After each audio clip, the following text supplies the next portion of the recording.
Thank you, Mr. Speaker. In my experience, the people of the Baha'i faith, you could not find a more gentle and more engaging people, and they bear their persecution with great forbearance. There's a terrible humanitarian crisis, persecution of members of the Baha'i faith. On the 2nd of January, a judge in Sana'a, Yemen, sentenced the Baha'i, Mr. Hamid bin Haydara, to death. The chances are great that the circumstances will intensify and worsen for him. The case of Mr. bin Haydara is part of a systematic refusal by Houthis, under the influence of Iranian authorities, to allow members of this religious minority to freely practice their faith. To be persecuted from the start and to have it persistently thrust upon them for over 1.5 centuries is a miserable aspect.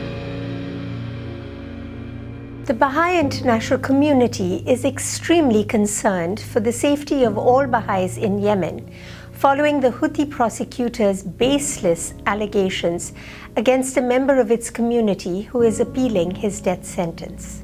Hamid bin Haydara has been detained since 2013 and will face his appeal hearing on 30th April 2019 in Houthi-controlled Sana'a.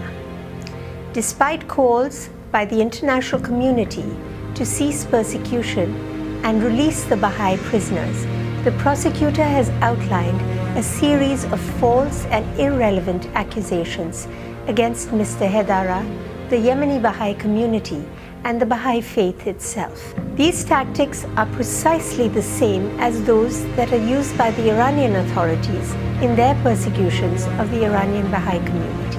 The Baha'is of Yemen have long sought to contribute to the life of their country, yet they have been handed out death sentences and false allegations. We appeal to the good conscience of the judge in this case and trust that he will have high regard for justice and the rule of law, and therefore not give credence to the prosecutor's absurd allegations.